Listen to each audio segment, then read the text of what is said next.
दोस्तों स्वागत है आपकी नई वीडियो में। और दोस्तों हमने एचपी सेट का जो प्रश्न पत्र हल कर रहे थे 2013 से हमने शुरुआत करी थी दोस्तों। और 17 नवंबर 2013 को ये पेपर हुआ था।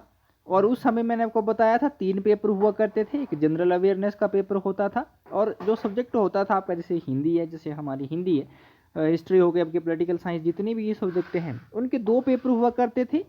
दूसरा पेपर जो हुआ करता था उसमें 50 प्रश्न हुआ करते थे ऑब्जेक्टिव टाइप में ही। और उसके बाद तीसरा प्रश्न पत्र जो हुआ करता था दोस्तों, तीसरे प्रश्न पत्र में होते थे आपके 75 प्रश्न। ठीक है, तो दूसरा प्रश्न पत्र जो कि 50 प्रश्न थे उसमें हमने वो हल कर लिया है। आज हम करेंगे जो आपका तीसरा प्रश्न पत्र है हिंदी का, इसमें 75 प्रश्न होंगी और ये 75 प्रश्न जो है वो 150 नंबर के होंगे।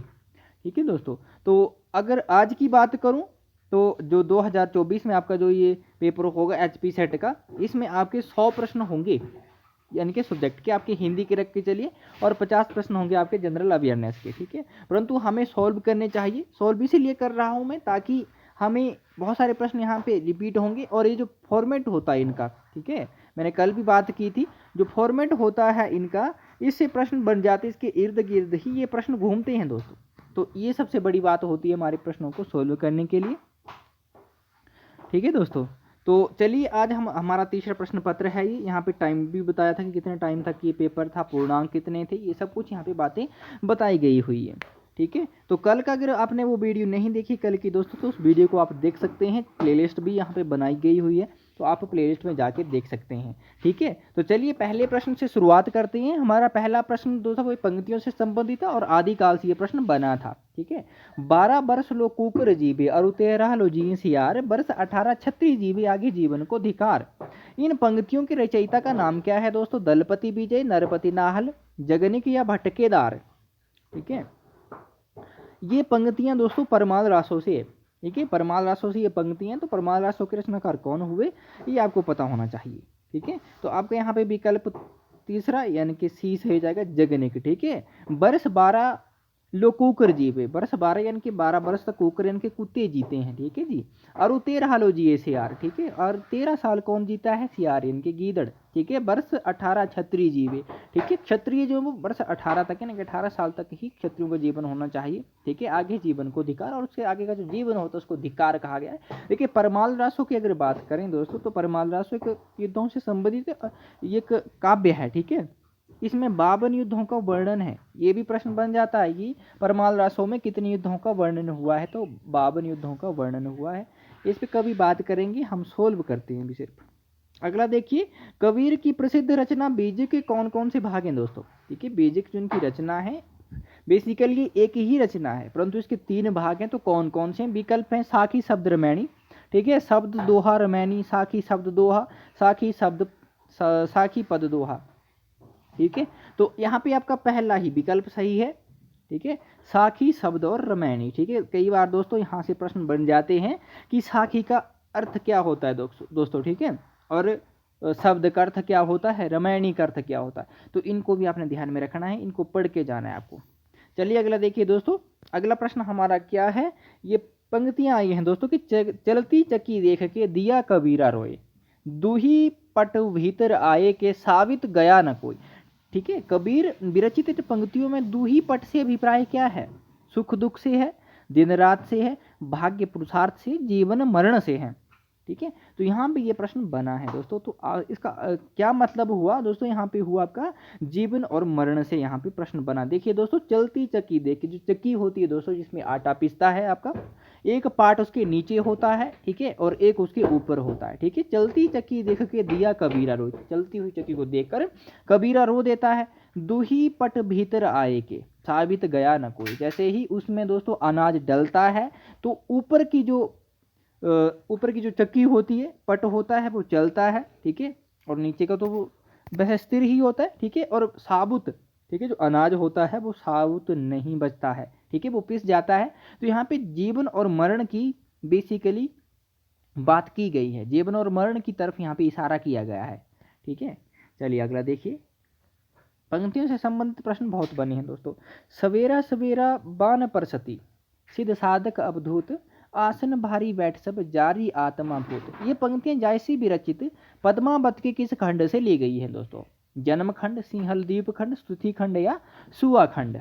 ठीक है, ये 4 आपके विकल्प हैं। ठीक है, तो देखिए दोस्तों ध्यान से अगर हम इसको देखें, सवेरा सवेरा बान बरसती, सिद्ध साधक अवधूत, आसन भारी बैठ सब जारी आत्मा भूत। ठीक है, तो सिंहलदीप खंड से ये पंक्तियां उद्धृत हैं। ठीक है, दूसरा विकल्प आपका सही था। अगला देखिए, बल्लभाचार्य के संपर्क में आने से पूर्व सूर्य किस भाव की भक्ति किया करते थे दोस्तों? दास्य भाव की, माधुर्य भाव की, सखे भाव की या विरह भाव की? ठीक है, ये प्रश्न बहुत बार बनता है दोस्तों। ठीक है, तो दोस्तों सूरदास जी दास्य भाव की भक्ति किया करते थे। ठीक है, कौन से भाव की भक्ति किया करते थे? दास्य भाव की भक्ति किया करते थे।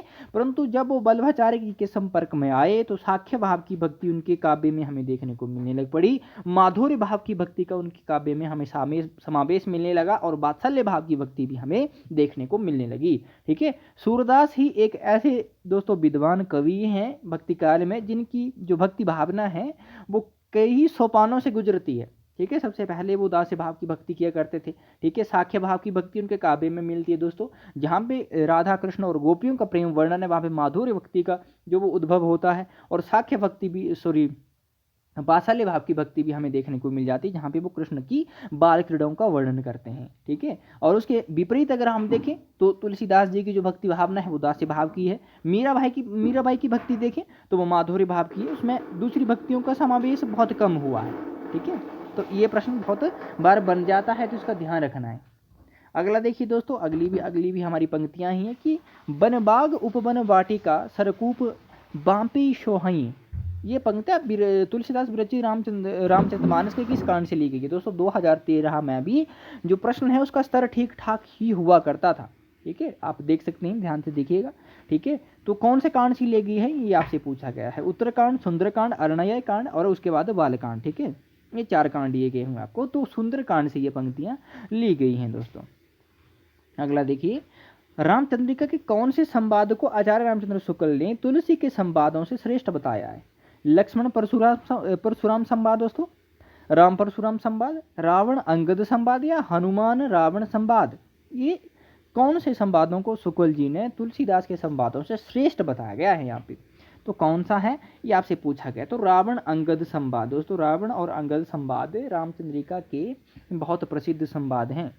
ठीक है, अगला देखिए दोस्तों, अगला प्रश्न पूरा ही मैं आपको यहाँ पे बता देता हूँ। ठीक है, तंत्री नाद कवित रस शरस राग रतिरंग अनबूढ़े बूढ़े तरे जे बूढ़े सब अंग। बिहारी विरचित इस दोहे में कौन सा अलंकार है दोस्तों? ठीक है, ध्यान से देखिएगा। 75 हमारे पास प्रश्न है, इनको सॉल्व करिए दोस्तों, क्योंकि इसी तरह के प्रश्न रहेंगे। और HPPSC जो दोस्तों ये कंडक्ट करवाएगा एग्जाम, ठीक है, इसका फॉर्मेट भी आप मान के चलिए कि इसी तरह का होगा। 2013 से हमने शुरुआत कर दी है, 2013 का देखेंगे हम, 14, 15, 17 और 18 का देखेंगे, जो कि 2019 में कंडक्ट करवाया गया था। तो उन सबको देखेंगे, आप सोल्व करिए, प्लेलिस्ट क्रिएट कर दी गई हुई है। ठीक है, आप ध्यान से देखिएगा इनको, आपको मज़ा भी आएगा और आपका प्रश्न भी यहाँ पे सही हो जाएंगे। ठीक है, तो यहाँ पे दोस्तों विरोधाभास अलंकार का प्रयोग हुआ है, या विरोधाभास अलंकार यहाँ पे आया है दोस्तों। तंत्री नाद कवित रस सरस राग रतिरंगन बूढ़े बूढ़े तरे जे बूढ़े सब अंग। ठीक है, चलिए दोस्तों अगला देख लेते हैं। निम्नलिखित में से कौन सा ग्रंथ कवि भूषण विरचित नहीं है दोस्तों? शिवराज भूषण, छत्रसाल दशक, शिवा बाबरी या छत्र प्रकाश। ठीक है, तो यहाँ पे आपके 4 ये विकल्प हैं, इसमें आपका विकल्प चौथा सही हो जाएगा, छत्र प्रकाश नहीं है इनका, बाकी सब ही हैं। अगला देखिए दोस्तों, प्रेम मार्ग का ऐसा धीर पथिक और जवादानी का ऐसा दावा रखने वाला ब्रजभाषा का दूसरा कवि नहीं हुआ। घनानंद के विषय में किस समालोचक का ये कथन है? आचार्य रामचंद्र शुक्ल, आचार्य विश्वनाथ प्रसाद मिश्र, डॉक्टर कृष्णचंद्र वर्मा, डॉक्टर नगेंद्र। ठीक है, तो ये बहुत आसान सा प्रश्न है, मुझे ऐसा लगता है आचार्य रामचंद्र शुक्ल जी का ये कथन है। अगला देखिए, आधुनिक काल में आध्यात्मिकता से ऐहिकता की ओर झुकाव का एक महत्वपूर्ण साक्ष्य वहाँ मिलता है जहाँ कवि ईश वंदना के बाद मातृभूमि वंदना में अधिक रुचि लेने लगते हैं। इस कथन के लेखक कौन है दोस्तों? राम स्वरूप चतुर्वेदी, आपके बच्चन सिंह हैं, डॉक्टर नगेंद्र और हजारी प्रसाद द्विवेदी है। ठीक है, तो दोस्तों इसका जो विकल्प पहला है राम स्वरूप चतुर्वेदी सही हो जाएगा आपका।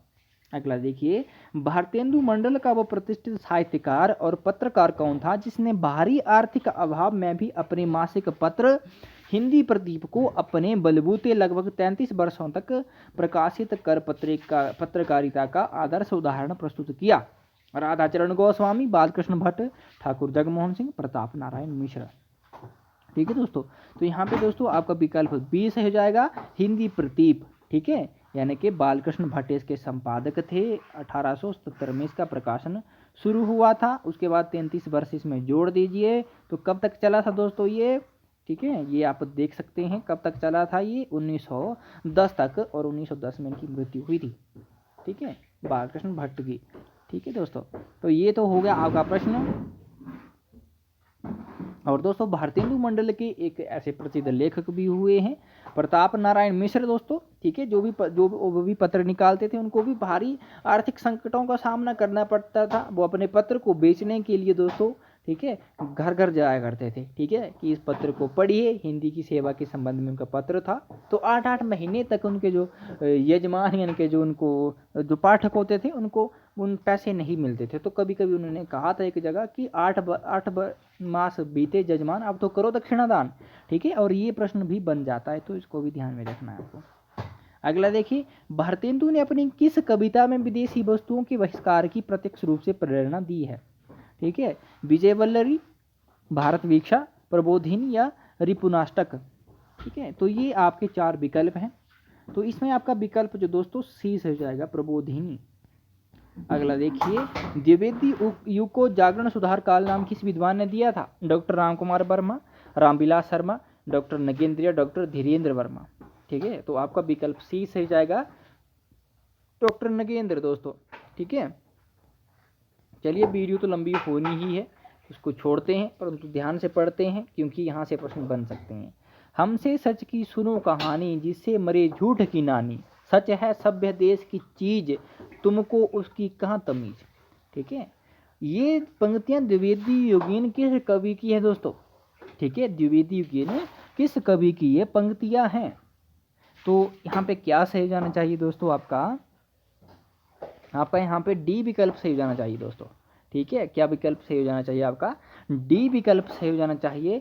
बाल मुकुंद गुप्त की ये पंक्तियां हैं। अगला देखिए, अधिकार खोकर बैठ रहना। ठीक है, ये महादुष्कर्म है, न्यायार्थ अपने बंधु को भी दंड देना धर्म है। ये पंक्तियां किस कवि की और किस रचना से उद्धृत हैं? बहुत ही महत्वपूर्ण है दोस्तों। दिनकर कुरुक्षेत्र, मैथिली शरणगुप्त जयद्रथ वध, हरिऔध वैदेही वनवास और श्रीधर पाठक श्रांत पथिक। ठीक है, तो ये जो पंक्तियां हैं दोस्तों, ये कहाँ से ली गई हैं? तो ये जो पंक्तियां हैं दोस्तों, ये मैथिली शरणगुप्त के जो उनका खंड काव्य है जयद्रथ वध से ली गई है दोस्तों। ठीक है, और बहुत महत्वपूर्ण पंक्ति है कि अधिकार खोकर बैठ रहना ये महादुष्कर्म है, न्यायार्थ अपने बंधु को भी दंड देना ये धर्म है दोस्तों। ठीक है, अगला देखिए, सृष्टि के बाह्याकार पर इतना लिखा जा चुका था कि मनुष्य के हृदय अभिव्यक्ति के लिए रो उठा।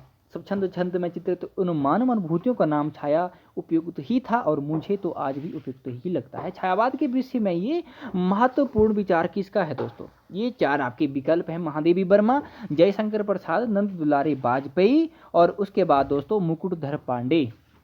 ठीक है, ये आपका दोस्तों प्रश्न है। ठीक है, तो यहाँ पे आपका विकल्प क्या सही हो जाएगा दोस्तों? 17 का विकल्प आपका ए सही हो जाएगा दोस्तों, महादेवी वर्मा का ये कथन था। ठीक है, अगला देखिए दोस्तों, हृदय ही तुम्हें दान कर दिया, क्षुद्र था उसने गर्व किया, तुम्हें पाया अगाध गंभीर, कहाँ जल बिंदु कहाँ निधि नीर। ये पंक्तियां किस कवि की हैं दोस्तों? पंक्तियों से संबंधित बहुत सारे प्रश्न बने हैं यहाँ पे। ठीक है, जयशंकर प्रसाद, सूर्यकांत त्रिपाठी निराला, महादेवी वर्मा, सुमित्रा नंदन पंत। ठीक है, तो ये पंक्तियां हैं दोस्तों जयशंकर प्रसाद की। ठीक है, अगला देखिए, भावों की मुक्ति की तरह छंदों की भी मुक्ति चाहती है, सॉरी ध्यान से देखते हैं, भावों की मुक्ति छंदों की भी मुक्ति चाहती है। यहाँ भाषा भाव और छंद तीनों सब छंद हैं। ये पंक्तियां किस विद्वान की दोस्तों? रामचंद्र शुक्ल, सूर्यकांत त्रिपाठी निराला, नंद दुलारी वाजपेयी, रामकुमार वर्मा। ठीक है, तो यहाँ पे आपका विकल्प क्या सही जाएगा दोस्तों? सूर्यकांत त्रिपाठी निराला परिमल की भूमिका में उन्होंने कहा था, और उनको मुक्त छंद का प्रवर्तक भी माना जाता है। ज्ञान दूर कुछ क्रिया भिन्न है। ये पंक्तियां महत्वपूर्ण पंक्तियां कामायन की किस सर्ग से ली गई हैं, किस सर्ग में आती हैं? चिंता, कर्म, रहस्य, आनंद। ठीक है, तो दोस्तों यहाँ पे कर्म छंद से लिखित ज्ञान दूर कुछ क्रिया भिन्न है, क्रिया जहाँ पे आ गया तो आप अंदाजा भी लगा सकते थे थोड़ा सा, ठीक है। अगला देखिए, निराला की किस कविता को महावीर प्रसाद द्विवेदी ने प्रकाशित करने से मना कर दिया था? अणिमा व तोड़ती पत्थर, प्रेयसी या जूही की कली? तो जूही की कली को दोस्तों, ठीक है, आसान सा प्रश्न था। अगला देखिए, पल्लव में सुमित्रानंदन पंत का कौन सा स्वर मुखरित हुआ है? राष्ट्रवादी स्वर, अध्यात्मवादी स्वर, छायावादी स्वर या प्रगतिवादी स्वर? ठीक है, तो पल्लव में दोस्तों सुमित्रानंदन पंत का जो स्वर है वो कौन सा स्वर यहाँ पे मुखरित हुआ है? छायावादी स्वर हमें देखने को मिल जाए, ठीक है। अगला देखिए, सुमित्रानंदन पंत की किस रचना को उनका अंतिम छायावादी काव्य संग्रह कहा गया है या माना गया है? वीणा, ग्रंथि, गुंजन या पल्लव? ठीक है, तो किसको दोस्तों, आपका विकल्प यहाँ पे गुंजन सही हो जाएगा, 1932 जिसका प्रकाशन था। अगला देखिए, महादेवी वर्मा को उनकी किस कृति के लिए ज्ञानपीठ पुरस्कार मिला? यामा, नीरजा, निहार या साध्य गीत? तो यामा के लिए मिला दोस्तों। यामा के संबंध में बता दूं थोड़ा सा, 1940 इसका प्रकाशन वर्ष है दोस्तों। 1982 में इसको ज्ञानपीठ पुरस्कार मिलता है। नीरजा, सांध्य गीत और निहार, ठीक है, इसकी कविताएं ही यामा में संकलित हैं, ठीक है। अगला देखिए, दीपक प्रतीक का अपने काव्य में सर्वाधिक प्रयोग किस छायावादी कवि ने किया है? महादेवी वर्मा, निराला, पंत या प्रसाद? तो महादेवी वर्मा ने किया है दोस्तों, ठीक है। अगला देखिए, एक भारतीय आत्मा किस हिंदी कवि को कहा गया है? आप आसान से प्रश्न आने लगे हैं। मैथिली शरण गुप्त, माखनलाल चतुर्वेदी, सुभद्रा कुमारी चौहान या दिनकर? तो किसको कहा गया है? माखनलाल चतुर्वेदी को। किसने कहा था ये आप मुझे कमेंट के माध्यम से बताएंगे। अगर आपको नहीं पता हो तो आप मुझसे पूछिए, मैं शाम तक आपको कमेंट में पिन कर दूंगा। अगला देखिए, प्रगतिवादी काव्य की समय सीमा क्या है दोस्तों? वर्ष 1930 से 1942, 1932 से 1946, 1928 से 1943, 1936 से 1943, ठीक है। तो आपका डी विकल्प यहाँ पे सही हो जाएगा दोस्तों। अगला देखिए दोस्तों, खिचड़ी विप्लव देखा हमने के रचयिता कौन है दोस्तों? नागार्जुन, त्रिलोचन, कुंवर नारायण या केदारनाथ अग्रवाल? ठीक है, खिचड़ी विप्लव हमने देखा दोस्तों, इस काव्य संग्रह के जो रचयिता हैं वो आपके क्या हो जाएंगे? नागार्जुन जी। अगला देखिए, मैंने उसको जब जब देखा लोहा देखा, मैंने उसको गोली जैसे चलते देखा। इन पंक्तियों के रचनाकार कौन हैं दोस्तों? शमशेर बहादुर सिंह, नागार्जुन, केदारनाथ अग्रवाल, सर्वेश्वर दयाल सक्सेना? तो इसके रचनाकार हैं दोस्तों केदारनाथ अग्रवाल, ठीक है। अगला देखिए, नागार्जुन यात्री नाम से किस भाषा में कविता लिखा करते थे? खड़ी बोली, अवधी भाषा, मैथिली या ब्रज भाषा? तो मैथिली में दोस्तों ये यात्री नाम से लिखा करते थे, ठीक है। अगला देखिए, घुन खाए सहतीरों पर वारा खड़ी, विधाता बाँचे फड़ी, फटी भीत है छत च्युति है, आले पर बिसुइया नाचे, ठीक है। ये पंक्तियां किस प्रगतिवादी कवि द्वारा लिखी गई हैं? केदारनाथ अग्रवाल दोस्तों, नागार्जुन, त्रिलोचन या धूमिल? ठीक है, तो ये जो पंक्तियां हैं दोस्तों नागार्जुन की हैं। अगला देखिए, निम्नलिखित में से कौन सा कवि तृतीय सप्तक का नहीं है दोस्तों? धर्मवीर भारती, कुंवर नारायण, विजय देव नारायण शाही, रघुवीर सहाय? ठीक है, तो तृतीय सप्तक का कवि कौन सा नहीं है ये आपसे पूछा गया है। तो धर्मवीर भारती नहीं है क्योंकि ये दूसरे सप्तक के कवि हैं। अगला देखिए, प्रयोगवाद का कलापक्ष शैलीगत विद्रोह है, ये कथन किसका है दोस्तों? आगे मुक्तिबोध, प्रभाकर माचवे और कुंवर नारायण, ठीक है। प्रयोगवाद का कलापक्ष शैलीगत विद्रोह है, ठीक है, ये किसने कहा है ये आपसे पूछा गया है दोस्तों। तो कुंवर नारायण ने कहा है प्रयोगवाद का कला पक्ष शैलीगत विद्रोह है, ठीक है। प्रयोगवाद को शैलीगत विद्रोह किसने कहा है दोस्तों? ये प्रश्न मैं आप पे छोड़ता हूँ, अगर आपको पता ना हो तो आप मुझे कमेंट में बता देना, मैं आपको फिर कमेंट में पिन कर दूंगा ये 2-3 प्रश्न, परंतु आपको पूछना है तभी मैं बताऊंगा, नहीं तो मैं ऐसा मानूंगा कि आपको ये पता था, ठीक है। कुंवर नारायण ने कहा है प्रयोगवाद का कला पक्ष शैलीगत विद्रोह, यहाँ पे कला पक्ष की बात की जा रही है। अगला देखिए, नई कविता पत्रिका का प्रकाशन किस वर्ष से प्रारंभ हुआ था दोस्तों? 1954 से, 1952 से, 1951 से और 1950 से। तो नई कविता जो ये पत्रिका थी दोस्तों, इसका प्रकाशन 1954 से शुरू होता है, जगदीश गुप्त इसके संपादक थे। अगला देखिए, प्रयोगवादी कविता में एक भावना है किंतु हर भावना के सामने एक प्रश्न चिन्ह जो आप बौद्धिकता कह सकते हैं, ठीक है। धर्मवीर भारती, देवराज, डॉक्टर जगदीश गुप्त या भारत भूषण अग्रवाल? तो ये कथन किसका है दोस्तों? ये कथन है धर्मवीर भारती का, अगला देखिए, नई कविता में कैक्टसवाद, यहाँ पे कैक्टसवाद होगा, ठीक है, कॉकटस नहीं कैक्टसवाद का। कैक्टसवाद क्या है? व्यंग्यात्मक कविता का प्रेरक है, कविता में श्लीलता के समावेश का द्वार है, अदम्य उत्साह, जीवन आकांक्षा, अनगढ़ता का प्रतीक है, उच्च कोटि के कवियों का वैचारिक मंडल है। ठीक है, तो कैक्टसवाद क्या हुआ दोस्तों? यहाँ पे आपका सी विकल्प से हो जाएगा, उदम्य अदम्य उत्साह, जीवनाकांक्षा तथा अनगढ़ता का प्रतीक है कैक्टस। अगला देखिए, नाश और निर्माण काव्य के रचनाकार कौन है दोस्तों? कुंवर नारायण, सर्वेश्वर दयाल सक्सेना, गिरिजा कुमार माथुर, शमशेर बहादुर सिंह। ठीक है, नाश और निर्माण के जो ये रचयिता हैं दोस्तों, ये हो जाएंगे आपके गिरिजा कुमार माथुर। राष्ट्रगीत में भला कौन वा भाग्य विधाता है? फटा सुथना पहने जिसका गुण हर चरणा गाता है। ठीक है, तो ये पंक्ति किसकी है दोस्तों? शमशेर बहादुर सिंह, रघुवीर सहाय, धूमिल, सर्वेश्वर दयाल सक्सेना। तो ये रघुवीर सहाय की पंक्ति हैं दोस्तों। अगला देखिए, लघुमानव के महत्व को हिंदी साहित्य में किसने प्रतिपादित किया? गिरिजा कुमार माथुर, धर्मवीर भारती, मुक्तिबोध या विजय देव नारायण शाही। तो किसने किया था दोस्तों? विजय देव नारायण शाही ने। अगला देखिए, खुशबू के शिलालेख के रचनाकार कौन है? इनका नाम क्या है? एक को बताना था। नागार्जुन, भवानी प्रसाद मिश्र, त्रिलोचन या भारत भूषण अग्रवाल। ठीक है, तो खुशबू के शिलालेख के जो रचनाकार हैं दोस्तों, वो आपके भवानी प्रसाद मिश्र हो जाएंगे। अगला देखिए, पूर्व अगेय में यदि व्यक्तित्व और अस्मिता की तलाश है तो उत्तर अगेय में घर की, यह भी एक प्रकार का अंतर है तत्सम और देशी के बीच। ये पंक्ति की समालोचक ही हैं। ठीक है, आगे के संबंध में ही है। Ramswaroop Chaturvedi, doctor Nagendra, doctor Naresh Mehta, Shrikant Verma. ठीक है, तो ये जो पंक्तियां हैं दोस्तों, ये रामस्वरूप चतुर्वेदी की हैं। ठीक है, अगला देखिए, आगे के काव्य दर्शन को क्या कहा जाता है दोस्तों? क्षणवाद, मार्क्सवाद, अस्तित्ववाद या प्रपत्तिवाद। ठीक है, तो आगे के काव्य दर्शन को क्या कहा जाता है दोस्तों? ये आपसे प्रश्न बना है। तो काव्य दर्शन को कहा जाता है अस्तित्ववाद। ठीक है, अगला देखिए दोस्तों, ये कहना कि मुसलमानों के द्वारा ही खड़ी बोली अस्तित्व में आई और उसका मूल रूप उर्दू है, जिससे आधुनिक हिंदी गद्य की भाषा अरबी फारसी शब्दों को निकाल कर गढ़ दी गई, शुद्ध भ्रम या अज्ञान है। ये कथन किस विद्वान का है दोस्तों? डॉक्टर हजारी प्रसाद द्विवेदी, बच्चन सिंह, आचार्य रामचंद्र शुक्ल या डॉक्टर नगेंद्र। ठीक है दोस्तों, तो यहाँ पे ये जो कथन है दोस्तों, ये आचार्य रामचंद्र शुक्ल का है।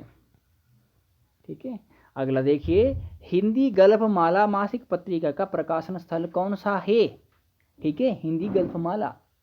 तो विकल्प है आपके इलाहाबाद, उसके बाद है काशी, लखनऊ या मुंबई। ठीक है, ये चार आपके विकल्प रहे, तो इसमें आपका विकल्प दूसरा से हो जाता काशी। अगला देखिए, अगर आप भारत की समस्त जनता के आचार विचार, भाव भाषा भाव, रहन सहन, आशा आकांक्षा, सुख दुख और सूझबूझ जानना चाहते तो प्रेमचंद के से उत्तम परिचायक आपको कोई नहीं मिल सकता। ये पंक्तियां किस विद्वान की हैं दोस्तों? Ramchandra Shukla, doctor Nagendra, doctor Kamleshwar Goenka, Hazari Prasad Dwivedi. ठीक है, तो ये जो पंक्तियां हैं दोस्तों, ये हैं डॉक्टर हजारी प्रसाद द्विवेदी जी की। इसकी हैं दोस्तों, ये हजारी प्रसाद द्विवेदी जी की हैं। अगला देखिए, सचेतन कहानी आंदोलन का मुख्य उद्देश्य क्या था? प्रेम कथाओं को जन जन तक पहुंचाना, मूल्यहीनता और व्यक्तिपरकता से कहानी को मुक्त कराना, स्त्रियों की दुर्दशा का चित्रण करना, ग्रामीण समस्याओं को उजागर करना। तो सचेतन कहानी का जो सचेतन कहानी आंदोलन चला था दोस्तों, इसके प्रवर्तक कौन थे ये आप मुझे कमेंट में बताएंगे। ठीक है, और इसका उद्देश्य मैं आपको बता देता हूँ, मूल्यहीनता और व्यक्तिपरकता से कहानी को मुक्त कराना, ये इसका उद्देश्य रहा है। ठीक है, अगला देखिए, गोपाल राम गहमरी ने किस प्रकार के उपन्यास अधिक लिखे हैं? जासूसी, धार्मिक, प्रेम कथात्मक और सामाजिक। तो गोपाल राम गहमरी जी ने दोस्तों जासूसी उपन्यास अधिक लिखे हैं, इनको कानन डायल कहा जाता है हिंदी का। अगला देखिए, सेवा सदन उपन्यास का वर्णन विषय क्या है दोस्तों? सेवा सदन उपन्यास का वर्णन विषय क्या है? ये प्रेमचंद जी का उपन्यास है। ठीक है, कुलीनता का प्रश्न है, दहेज प्रथा है, विवाह उपरांत पत्नी का घर में स्थान है, या उपरोक्त तीनों हैं। ठीक है, तो ये प्रश्न आपसे पूछा गया था, तो उपरोक्त तीनों हैं दोस्तों। कुलीनता का प्रश्न है, दहेज प्रथा का भी है, विवाह उपरांत पत्नी के घर में स्थान, ये सब यहाँ पे इसकी समस्याएं हैं। अगला देखिए, जनेंद्र के किस उपन्यास की पात्र मृणाल है दोस्तों? सुखदा, परख, त्यागपत्र या सुनीता। ठीक है, तो जनेंद्र के त्यागपत्र उपन्यास की जो पात्रा है मृणाल, ये त्यागपत्र उपन्यास की पात्रा है दोस्तों। ठीक है, इनको नायिका भी कह सकते हैं। जैनेंद्र के जो उपन्यास है दोस्तों, नायिका प्रधान उपन्यास रही, 1937 का प्रकाशन वर्ष है, लघु उपन्यासी श्रेणी में इसको रख सकते हैं। अगला देखिए, पाप और पुण्य के प्रश्न को प्रभावी ढंग से उठाने और सोचने को बाध्य करने वाला हिंदी का प्रसिद्ध उपन्यास है दोस्तों, पाप और पुण्य। ठीक है, तो यहाँ पे ये प्रश्न है, झूठा सच, भूले बिसरे चित्र, टेढ़े मेढ़े रास्ते या चित्ररेखा। ठीक है, तो पाप और पुण्य का जो प्रश्न है दोस्तों, ये किस उपन्यास में आया है, ये आपसे प्रश्न पूछा गया है, तो चित्रलेखा में ये आया है। अगला देखिए, भारत दुर्दशा नाटक का प्रकाशन वर्ष क्या है दोस्तों। ठीक है, भारत दुर्दशा नाटक का प्रकाशन वर्ष क्या है, ये आपसे पूछा गया, 1873, 1880, 1877 या 1890। ठीक है, तो भारत दुर्दशा नाटक का प्रकाशन 1880 है दोस्तों, ये आपसे बना था। अगला देखिए, ध्रुव स्वामिनी नाटक में जयशंकर प्रसाद ने किस समस्या को विषय वस्तु बनाया है। बहुत आसान सा प्रश्न मुझे लगता है, विवाह विच्छेद तथा पुनर्विवाह। ठीक है, विवाह विच्छेद तथा पुनर्विवाह, पाश्चात्य प्रभाव से ग्रस्त भारतीय नारी, प्रौढ़ शिक्षा, हिंदू मुस्लिम वैमनस्य। ठीक है, तो ये आपसे 4 विकल्प यहाँ पे पूछेगी। तो ध्रुव स्वामी नाटक में दोस्तों विवाह विच्छेद तथा पुनर्विवाह, यहाँ पे इसका विकल्प पहला सही हो जाता दोस्तों। ठीक है, क्योंकि ध्रुव स्वामी नाटक आपके नेट के सिलेबस में भी था, तो इसमें भी है, अगर आपने पढ़ा है तो आपको पता हो जाएगा। अगला देखिए, अंधायुग नाटक में कुल कितने अंक हैं दोस्तों, 8, 6, 7 या 5। ठीक है, तो अंधायुग में नाटक में कितने अंक हुए दोस्तों, आपका 5 अंक हुए। ठीक है, अगला देखिए, प्रसाद किस नाटक में राष्ट्रीय चेतना का ये प्रसिद्ध गीत शामिल है। अरुणिये मधुमेह देश हमारा, जहां पहुंच अनजान क्षितिज को मिलता एक सहारा, स्कंदगुप्त, ध्रुव स्वामिनी, चंद्रगुप्त या अजातशत्रु। तो यहाँ पे आपका विकल्प तीसरा सही हो जाता, चंद्रगुप्त। अगला देखिए, मोहन राकेश का कौन सा नाटक अपने भाषिक नवीन तेवर के कारण पहचाना और सराहा जाता है। आषाढ़ के एक दिन, लहरों के राजहंस, आधे अधूरे या पैर तले की जमीन।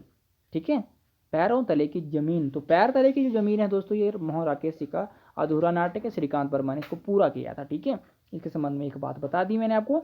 तो यहाँ पे कौन से नाटक में उनके भाषिक नवीन, ठीक है, नवीन भाषा में देखने को मिलती है, ये प्रश्न पूछा गया है। तो आधे अधूरे में दोस्तों, आधे अधूरे में। ठीक है, एक नया प्रयोग है था ये हिंदी में। अगला देखिए, इस पुस्तक में मेरी अंतरयात्रा में पढ़ने वाले कुछ प्रदेश हैं, यात्रा के लिए निकलती रही है बुद्धि पर हृदय को साथ लेकर। ठीक है, ये पंक्तियां किस निबंध संग्रह के निवेदन से ली गई हैं। गेहूं और गुलाब, चिंतामणि, अशोक के फूल, साहित्य की आस्था तथा निबंध, साहित्यकार की आस्था तथा निबंध। तो दोस्तों ये जो प्रश्न है ये बना था आपका चिंतामणि, जो कि आचार्य रामचंद्र शुक्ल जी का निबंध संग्रह है, उस निबंध संग्रह की भूमिका से ये उद्धृत हैं। ठीक है, अगला देखिए, विद्यानिवास मिश्र का प्रथम निबंध संग्रह कौन सा दोस्तों। तमाल के झरोखे से, चितवन की छां, कदम्ब की फूली डाल, एक गांव का मन। ठीक है, तो यहाँ पे आपका विकल्प दूसरा सही हो जाएगा, चितवन की छां। अगला देखिए, बाणभट्ट की आत्मकथा में निडनिया के चरित्र से कौन सी बात मेल नहीं खाती। ठीक है, आभूषण प्रियता, ठीक है, निडनिया, उद्धार की आस्था, वेदनामय जीवन या वैधव्य। ठीक है, वैधव्य यानी कि विधवा की यहाँ पे बात की जा रही है। तो यहाँ पे आपका विकल्प क्या सही हो जाता दोस्तों, तो यहाँ पे आपका विकल्प आभूषण प्रियता सही हो जाता। ठीक है, आभूषण प्रियता नहीं थी उनकी।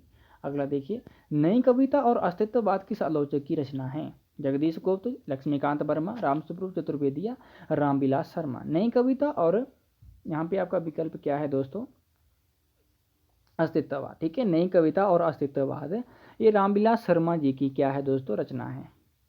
चलिए अगला देखिए, वक्रोक्ति को काव्य का जीवन किस संस्कृत आचार्य ने कहा है। ठीक है, वक्रोक्ति को काव्य के जीवन किस आचार्य ने कहा है। कुंतक, क्षेमेंद्र, मम्मट या दंडी। ठीक है, तो वक्रोक्ति को काव्य का जीवन कहने वाले या वक्रोक्ति को काव्यात्मक कहने वाले कुंतक थे, क्योंकि वक्रोक्ति संप्रदाय के ये प्रवर्तक भी थे। ठीक है, वक्रोक्ति काव्य जीवितम। ठीक है, ये इनका कह सकते हैं कि पंक्तियाँ थी वक्रोक्ति के संबंध में। अगला देखिए, अभिनव गुप्त कृत ध्वन्य लोकी टीका किस नाम से जाना जाता है। लोचन, सूत्रवृत्ति, काव्य मीमांसा या मीमाक्षायन। ठीक है, तो दोस्तों अभिनव गुप्त ध्वन्य लोक जो रचना है, ठीक है, इसको किस टीका को किस नाम से जाना जाता है दोस्तों। तो ये आपके विकल्प रहे, 4 विकल्प आपने देख लिए हैं। तो यहाँ पे दोस्तों आपका विकल्प ए सही हो जाएगा, लोचन। ठीक है, ध्वन्य लोक लोचन के नाम से भी जाना जाता है। अगला देखिए, व्यक्ति विवेक रचना के रचनाकार कौन है दोस्तों? बामन भोज, महिम भट्ट या पंडित राज जगन्नाथ। तो महिम भट्ट हैं। ठीक है, अगला देखिए दोस्तों, यहाँ पे संस्कृत में आ गया है ये। अब मैं भी पढ़ता हूँ, पढ़ा जाएगा तो अच्छी बात है। काव्यम यस्य कृते, ठीक है, यशस्य कृते व्यवहार विदे, ठीक है, शिवेत्र रक्ष्यते, ठीक है, शिवेत्र रक्ष्यते, क्योंकि संस्कृत में है तो संस्कृत पढ़ना थोड़ा मुश्किल भी होता है। काव्य प्रयोजन विषय की ये मत किस है? संस्कृत आचार्य का है दोस्तों, कुंतक, मम्मट, भामा या रुद्रट का है। ठीक है, तो ये किसका हुआ दोस्तों? भामा का हुआ दोस्तों। ठीक है, काव्यम यशसे अर्थकृते व्यवहार विदे शिवेत्र रक्षते। ठीक है, चलिए अगला देखिए, प्रतिभा के कार्यत्री और भावत्री नामक दो भेद किस आचार्य ने किए? मम्मट, विश्वनाथ भोज या राजशेखर। तो ठीक है, प्रतिभा के दो भेद किए थे, कार्यत्री और भावेत्री प्रतिभा। ठीक है, तो ये किस विद्वान ने किए थे दोस्तों? इसको करने वाले थे राजशेखर। ठीक है, उन्होंने प्रतिभा के भी आगे 3 भेद किए थे। ठीक है, अगला देखिए, समाज के हृदय में वासना रूप में स्थित रति, उत्साह तथा शोक आदि भावों के उद्बोधक कारणों को क्या कहा जाता है दोस्तों? ठीक है, सामाजिक के हृदय में वासना रूप में स्थित रति, उत्साह, शोक आदि भावों के उद्बोधक कारणों को क्या कहा जाता है? विभाव, स्थायी भाव, अनुभाव या संचारी भाव। ये आपके विकल्प यहाँ पे दिए गए हैं। तो क्या कहा जाता है दोस्तों? इनको संचारी भाव कहा जाता है। अगला देखिए, साधारणीकरण विभावादि का होता है, ये भावत्व का परिणाम है। ये कथन किस व्याख्याकार का है दोस्तों? रस निष्पत्ति के जो 4 व्याख्याता हुए हैं, बेसिकली तो इसमें 11 व्याख्याताचार्य हुए, परंतु इसमें 4 ही प्रसिद्ध और 4 को ही हम आज पढ़ते हैं। ठीक है, तो 4 आचार्यों में से ये कथन या किसका है दोस्तों? साधारणीकरण किसका होता है? विभावादि का होता है। ये भावत्व का परिणाम है, भावकत्व का परिणाम है। तो ये किसने कहा है? ठीक है, भट्टनायक, भट्टलोलट, शंकु के अभिनव गुप्त। ठीक है, तो यहाँ पे दोस्तों आपका विकल्प ए सही जाएगा, भट्टनायक का है दोस्तों। अगला देखिए, नई समीक्षा में विडंबना, आयरनी, ठीक है, आयरनी और विसंगति, एब्सर्ड के प्रयोगकर्ता का नाम क्या है? Warren, Wimsatt, Cleanth Brooks, Allen Tate. तो ये किसका है? ये आपसे पूछा गया है, तो क्लिंथ ब्रुक्स का है। ठीक है, ये आपको पता होना चाहिए। अब पाश्चात्य काव्य शास्त्र हमारा शुरू होता है। पाश्चात्य साहित्य शास्त्र में मूल्य सिद्धांत की स्थापना एवं व्याख्या करने का कार्य किस विद्वान ने किया? कीट्स, रिचर्ड्स, कोलरिज या वर्ड्सवर्थ। ठीक है, मूल्य सिद्धांत किसका है? ये आपसे बेसिकली पूछा गया है। ठीक है, तो यहाँ पे मूल्य सिद्धांत के रचनाकार कौन है दोस्तों? आइए, रिचर्ड। ठीक है, ये प्रश्न इस तरह से बनता है। नई समीक्षा का जनक किस समीक्षा को कहा जाता है दोस्तों? Croce, T.S.. इलियट, ड्राइडन या लीविस। ठीक है, तो नई समीक्षा का जनक जो है दोस्तों, वो कहा जाता है आपका टी.एस. इलियट को। ठीक है, अगला देखिए, क्रोचे के अभिव्यंजनावाद सिद्धांत को संस्कृत के किस आचार्य से जोड़कर देखा जाता है दोस्तों? कुंतक, दंडी, मम्मट या बामन। ठीक है, तो दोस्तों कुंतक से जोड़ा। कुंतक से क्यों? कुंतक का जो सिद्धांत था वो था वक्रोक्तिवाद। ठीक है, तो आचार्य रामचंद्र शुक्ल ने अपने एक भाषण में कहा था कि जो अभिव्यंजना सिद्धांत है ये क्या है? कुंतक का क्या है दोस्तों? भारतीय संस्करण है। ठीक है, ये आपसे पूछा गया था। ठीक है, ये पूछा गया है प्रश्न कि अभिव्यंजना सिद्धांत को संस्कृत के कौन से आचार्य से जोड़ा था? कुंतक से जोड़ा जाता है, इनका वक्रोक्ति सिद्धांत था। ठीक है, अभिव्यंजनावाद जो है दोस्तों ये भारतीय वक्रोक्ति का विलायती संस्करण है। इस तरह से आचार्य रामचंद्र शुक्ल ने अपने भाषण में कहा था। ठीक है, जो कि उनके निबंधों में उद्धृत किया जाता है बेसिकली, और पूछा भी जाता है। अगला देखिए, लोंजाइन्स ने उदात के कुल कितने स्रोत गिनवाए हैं दोस्तों? 7, 8, 3 या 5। ठीक है, तो ये प्रश्न तो अंदर से बना हुआ है, जिसने पढ़ा होगा उदात सिद्धांत को तो वही इसको कर पाएगा। ठीक है, तो 5 सिद्धांत उन्होंने बताए थे दोस्तों। ठीक है, चलिए अगला देखिए, अरस्तु ने त्रासदी का विवेचन करते हुए उसके कुल कितने अंग माने हैं दोस्तों? 11, 9, 7 या 6। ठीक है, तो कितने अंग माने थे दोस्तों? 6 अंग माने थे। ठीक है, अगला देखिए, लिरिकल बैलेड्स का किस समीक्षक का काव्य संग्रह था दोस्तों? इलियट, दांते, वर्ड्सवर्थ या लॉन्जाइन्स का। ठीक है, तो लिरिकल बैलेड्स जो था दोस्तों ये जो काव्य संग्रह था ये हो जाएगा आपका वर्ड्सवर्थ का। ठीक है, स्वच्छंदतावाद का इनको प्रवर्तक भी माना जाता है। अगला देखिए, निम्नलिखित में से कौन सा कथन संरचनावाद सिद्धांत से के प्रतिकूल है? ठीक है, संरचनावाद सिद्धांत जो उसके प्रतिकूल पड़ता है या उसके फेवर में नहीं है, मान के चलिए। कविता की अपेक्षा कथा संरचना में से अधिक सफलता मिली। एक संरचना के रूप में भाषा के अध्ययन ने संरचनात्मक भाषा को जन्म दिया। भाषा शब्दों से निर्मित नहीं होती है। संरचनावादी चिंतन ने पाठ को केंद्र में रखकर विमर्श को गति दी। ठीक है। तो यहाँ पे आपका विकल्प क्या सही हो जाएगा दोस्तों, डी, संरचनावादी सिद्धांत ने पाठ को केंद्र में रखकर विमर्श को गति दी। ठीक है, डी आपका विकल्प इनके प्रतिकूल है ही। अगला देखिए, निम्नलिखित में से कौन सा उत्तर आधुनिकता की मान्यताओं के प्रतिकूल है। उत्तराधुनिकता उत्तर पूंजीवादी व्यवस्था की उपज है। मानव व्यक्तित्व को विकसित एवं संपन्न बनाने वाला ज्ञान ही ग्राह्य है। वही ज्ञान सार्थक है जिसे बेचकर धनार्जन किया जा सकता है। उत्तराधुनिकता प्रौद्योगिकी और भौतिकतावादी विचारवादी व्यवस्था के पक्षधर हैं।